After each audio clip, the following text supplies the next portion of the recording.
प्रभु आप लोगों के साथ हो और आपकी आत्मा के साथ। संत मत्ती के अनुसार पवित्र सुसमाचार। हे प्रभु तेरी महिमा हो। तुम लोगों का क्या विचार है?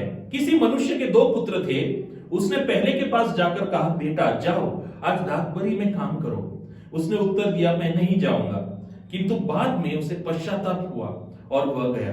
पिता ने दूसरे पुत्र के पास जाकर यही कहा। उसने उत्तर दिया, जी हाँ पिताजी, किंतु वह नहीं गया। दोनों में से किसने अपने पिता की इच्छा पूरी की? उन्होंने ईसा को उत्तर दिया, पहले ने।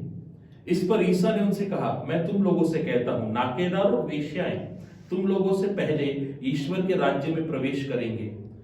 योहान तुम्हें धार्मिकता का मार्ग दिखाने आया और तुम लोगों ने उस पर विश्वास नहीं किया, परंतु नाकेदारों और वेश्याओं ने उस पर विश्वास किया। यह देखकर तुम्हें बाद में भी पश्चाताप नहीं हुआ और तुम लोगों ने उस पर विश्वास नहीं किया।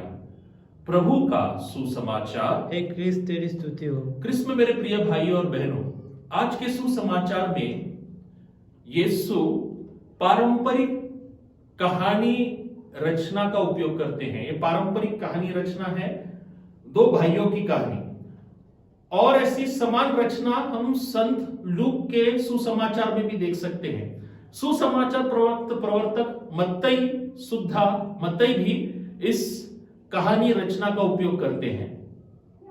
2 भाइयों की कहानी, और इस कहानी में यीशु उन लोगों के सामने चुनौती प्रस्तुत करते हैं, पश्चाताप करने की चुनौती। क्योंकि जो नाकेदार थे, जो वेश्याएं थी, उन्होंने तो पुराने नियम के अनुसार अपना जीवन नहीं बिताया, लेकिन जब योहान बपतिस्ता ने उनके सामने पश्चाताप का मार्ग रखा, पश्चाताप का राह दिखाया, उन्होंने सर्वस्व त्याग कर धार्मिकता का मार्ग अपनाया। लेकिन ये जो फरीसी थे, याजक थे, वे दम्भी ही रह गए। इसीलिए आगमन का जो काल है, आगमन काल का जो समय है, हमें फिर से आत्म परीक्षण करने के लिए बुला रहा है।